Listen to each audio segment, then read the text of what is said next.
ధరణి ఆగు, ఆగు ధరణి. దయచేసి వదలండి. ఇలా నా వెంట పడి పరువు తీయొద్దు. జనం చూస్తున్నారు, అసహ్యంగా ఉంటుంది. వెళ్ళండి. నువ్వు వెళ్ళడానికి వీల్లేదు ధరణి. మర్యాదగా చేయి వదులుతారా లేదా?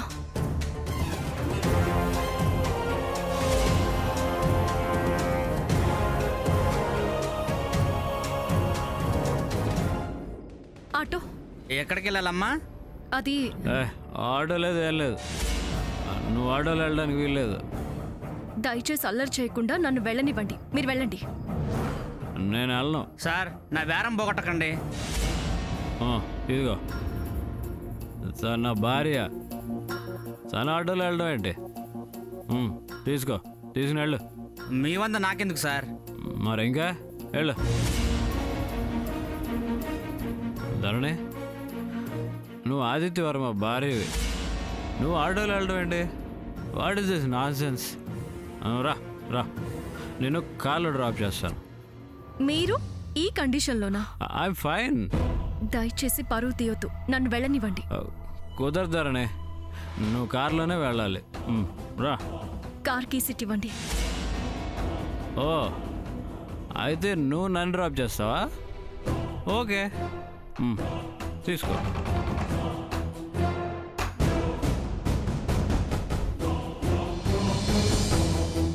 ధరణి, నువ్వు ఇటు కూర్చో, నేను కారు నడుపుతాను. నేను డ్రాప్ చేసి వస్తాను. మీరు మాట్లాడకుండా కూర్చోండి. బెల్ట్ పెట్టుకోండి సరిగా.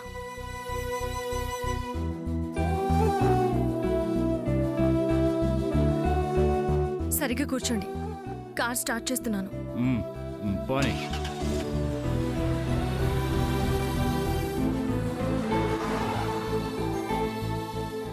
ధరణి, వద్దు, అలా పిలవద్దు. నాతో మాట్లాడొద్దు. ఎందుకు ఇలా తయారయ్యారు?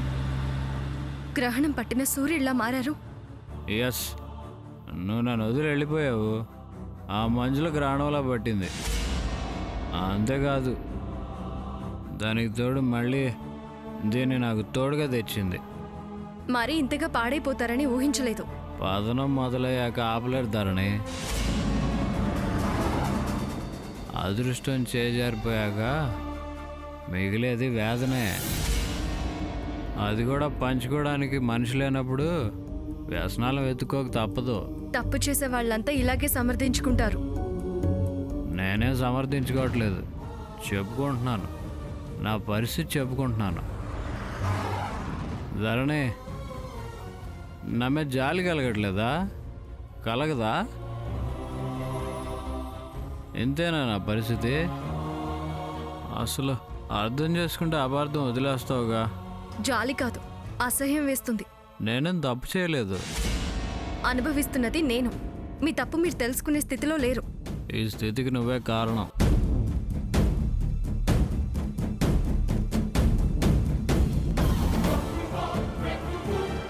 ఇదేంటి, ధరణి డ్రైవ్ చేస్తున్నట్టుంది. పక్కనే ఆదిత్య కూడా ఉన్నాడా? ఎక్కడికి వెళ్తున్నారు? నేను కారణం అంటే ఒళ్ళు మండుతుంది నాకు. ప్లీజ్ ధరణి, నన్ను క్షమించు. నా మీద దయ చూపించు. అది జరిగే పని కాదు. ఇప్పుడు కూడా గతంలో మీరు చేసిన సహాయానికి కృతజ్ఞతగానే మిమ్మల్ని తీసుకువెళ్తున్నాను. అది గుర్తుంచుకోండి. మీ జీవితం మీరు పాడు చేసుకున్నారు. మోసాలు అబద్ధాలతో ఈ పరిస్థితికి తెచ్చుకున్నారు. ఇంకా ఇంకా వేరే కారణాలు చెప్పొద్దు. మీరు బాధపడేది అబద్ధం, మీ ప్రేమ అబద్ధం. ఈ విషయాలు చాలాసార్లు చెప్పాను, మళ్ళీ అనవసరం.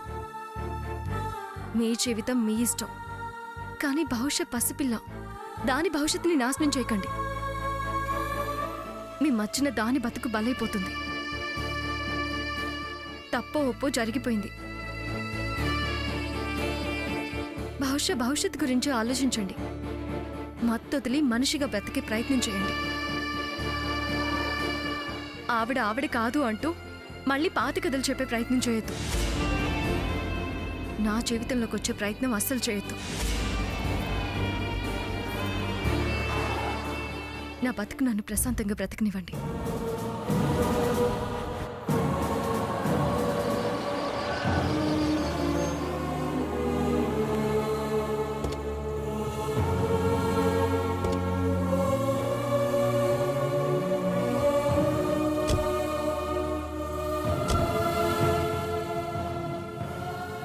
ఇవిగోండి కార్ కేసు.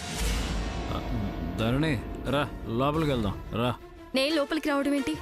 మీరు వెళ్ళండి, నేను మా ఇంటికి వెళ్తా. మళ్ళీ మా ఇల్లు అంటావేంటి? ఇది మా ఇల్లే కదా. మహానుభావా, మా అత్త తలకెక్కింది. నా బుర్ర తినకండి, లోపలికి వెళ్ళండి. అది కాదు ధరణి.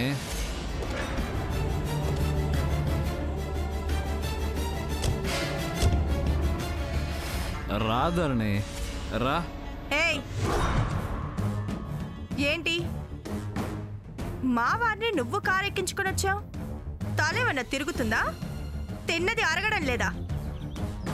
తిండికి లేనోళ్ళం అంటారుగా. అరగనంత తిండి మేమెక్కడ తింటాం? తల్ల తిరిగేది నాకు కాదు, మందులో మునిగిపోయిన మీ శ్రీవారికి. అసలు నువ్వు బావని కార్లో ఎందుకు ఎక్కించుకొచ్చావు? పబ్లిక్ లో న్యూసెన్స్ చేస్తుంటే మీ బావ పరువే పోతుందని, అయ్యో పాపమని. ఇదిగో ఏమండో ఈ మంజులాదేవి గారు, ఇదిగోండి మీ కారు తాళాలు, మీ శ్రీవారు. మీ తాళాలు లాక్ అండ్ కీలో ఉంచుకోండి. పారాయి ఆడవాళ్ళ వెంట పడుతున్నారు, కాపాడుకొని మీ కొంగుకి ముడేసుకోండి. కొంగున ముడేసుకుంటానో కొప్పున సింగారించుకుంటానో నా ఇష్టం. మళ్ళీ ఆ వంక ఈ వంక పెట్టుకొని ఇక్కడికి వాలాలని చూడకు. వాలాల్సిన కర్మ నాకేం పట్టలేదు. దీప్తి, చూస్తున్నావుగా, ఇంకా ఈ ఇంట్లో ఏం జరిగినా నన్ను పిలవద్దు. భవిష్య పరిస్థితి చూడలేక పిలిచాను వదినా. నువ్వు పరిస్థితి చూడలేక పిలిచావు, నేను మానవత్వంతో వచ్చాను. కానీ మూర్ఖత్వంతో ఉన్న వాళ్ళకి అవేవి పట్టవు. అవమానించటం, ఆడిపోసుకోవడం తప్ప ఇంకొకటి తెలియదు. మూర్ఖత్వం మాదో నీదో అర్థమవుతూనే ఉంది. ఇదం తక్కువ జన్మ కనుక మళ్ళీ మళ్ళీ మా ఇంటి చుట్టూ, మా బావ చుట్టూ ప్రదక్షిణాలు చేస్తున్నావు. చేసేదంతా నువ్వు చేస్తూ నువ్వు మమ్మల్ని మూర్ఖులంటావే? అధిక తెలివితేటలు ప్రదర్శించకు. ఏ మనుషులండి మీరు? పసిపిల్లాన్ని వస్తే పైశాచికంగా ప్రవర్తిస్తున్నారు. ఛ! ధరణి బావా, అవునమ్మా, రామ్మా లోపలికి. ఏయ్, నువ్వు చెయ్యదులవే. ధరణి నా మాట. ఆగు బావా, నా ముందే పరాయి ఆడదాన్ని ఆగమంటున్నా. ఏయ్, నువ్వు వెళ్ళవే, వెళ్ళిక్కడి నుంచి. ధరణి నువ్వు పద బావా. రా బావా, పద. రా భవిష్య.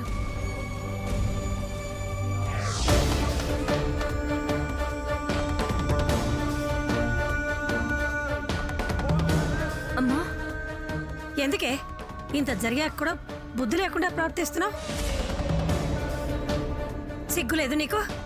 సిగ్గులేని పనులు చేస్తున్నావు? రోషన్ చంపుకొని పౌరుషం వదిలేసి ఎందుకు బతకాల్సి వచ్చిందే? అంత ఘోరంగా నిన్ను మోసం చేసినా, నీ బతుకు అన్యాయం చేసినా మళ్ళీ ఇలా ఎలా చేయగలిగావే? ఏమైందమ్మా? ఎందుకు ఇలా మాట్లాడుతున్నావు? ఏమైందా? ఏం చేసావే? పిల్లి కళ్ళు మూసుకొని పాలు తాగుతూ ప్రపంచం అంతా చూడలేదు అనుకుంటుందట. ఆ దుర్మార్గుడితో మళ్ళీ కారులో షికారులు చేస్తున్నావేంటే? అతని మీద పిచ్చి చావలేదా?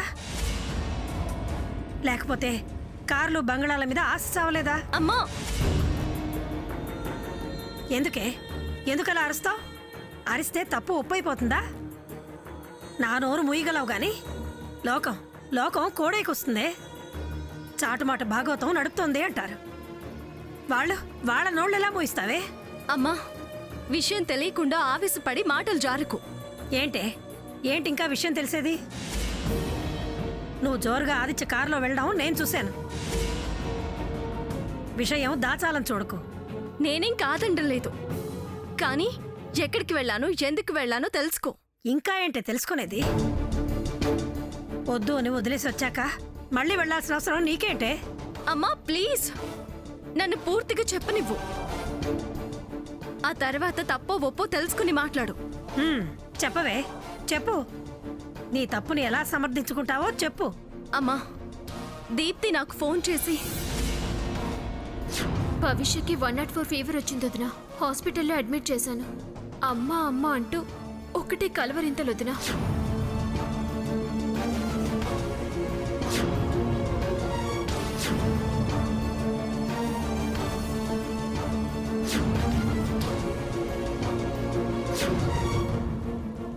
జరిగింది అది. అయ్యో పాపం పసిపిల్ల అని వెళ్ళా. అది తప్ప? మనిషి సోయిలో లేడని జాలిపడ్డా. అది గతంలో వారు చేసిన ఉపకారానికి కృతజ్ఞతతో. అది నేరమా?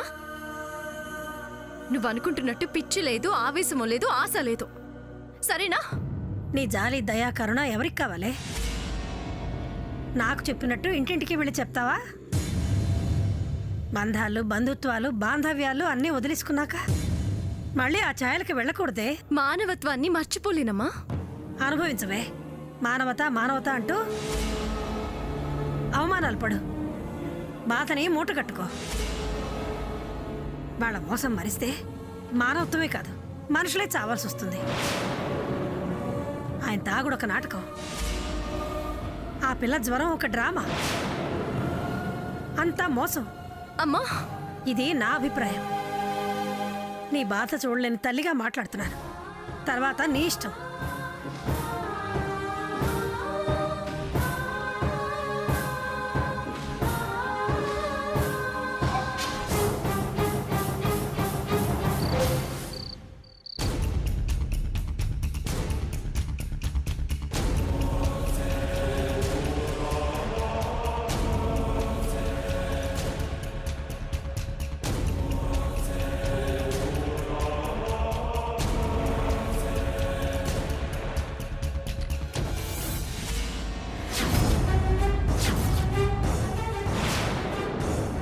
ఈ చెక్ బుక్ ఏంటి? ఇది బావది కదా.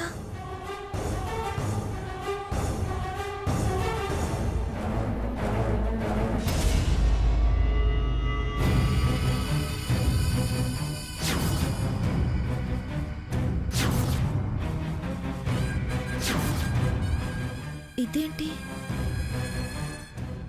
బ్లాంక్ చెక్ మీద సంతకాలు చేసున్నాయంటే బావే. లేఖ లేఖ అక్క, ఏంటిది? అవి తెలీవా?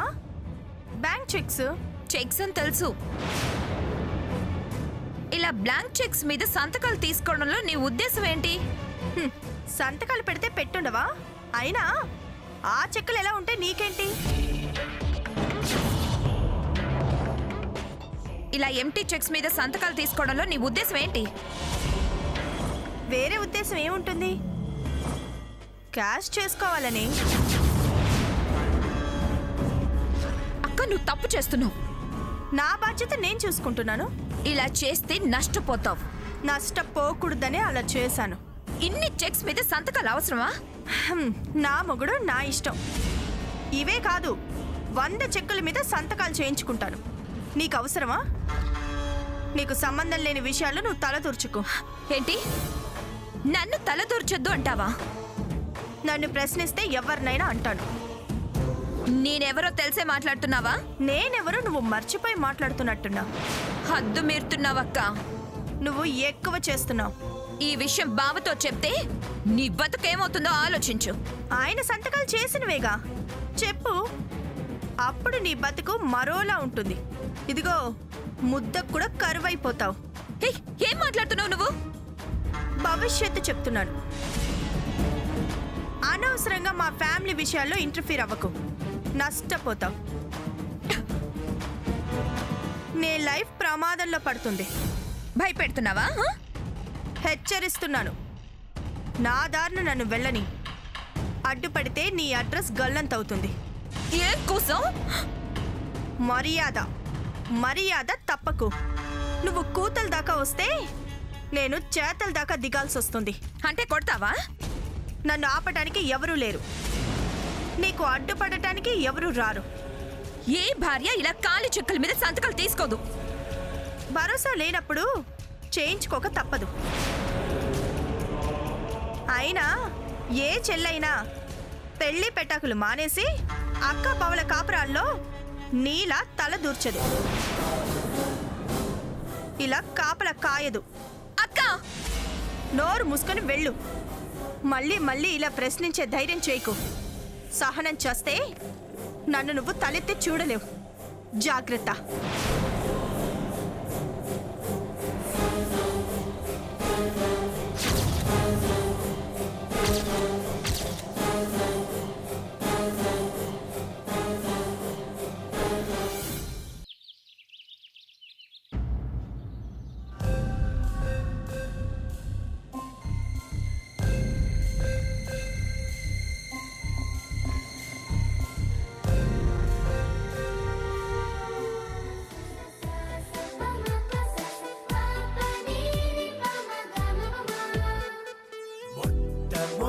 ఒకేసారి పట్ట పగట్టి వేళ ఎదురైంది చందమామ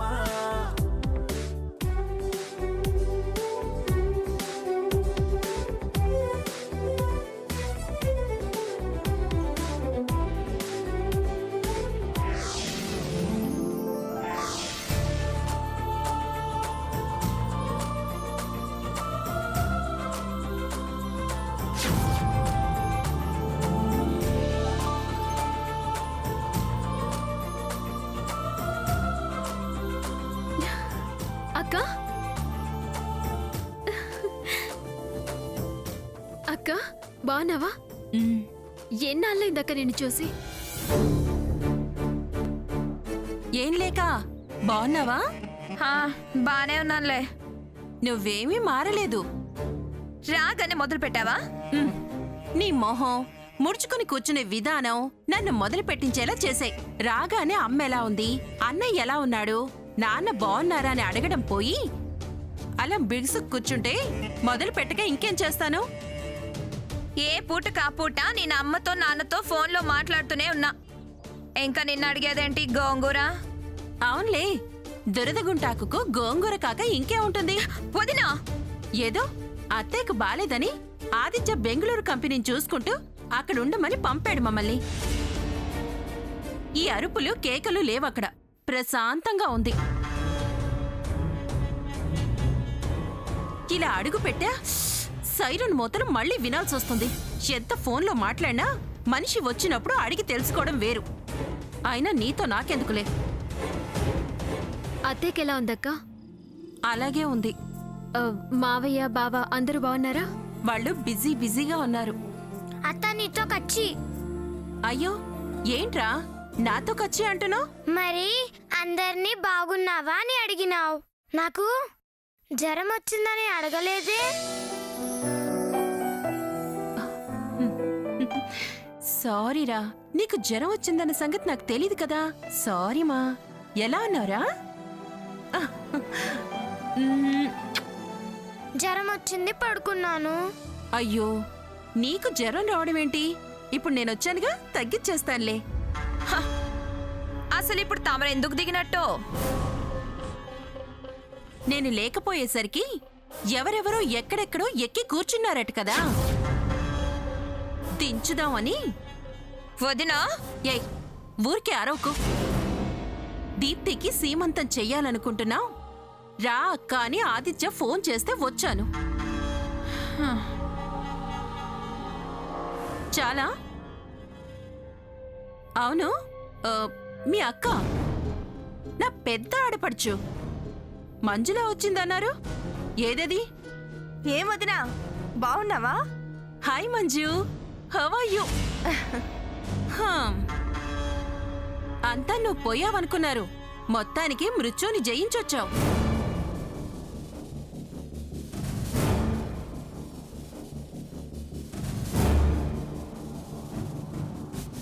కొత్త అలవాట్లు వచ్చినట్టున్నాయే. So nice. ఇదివరకంటే చాలా బాగున్నావు. 2 ఏళ్ళు కోమాలో ఉన్నానుగా, ఫుల్ రెస్ట్. అందుకే గ్లామర్ పెరిగింది.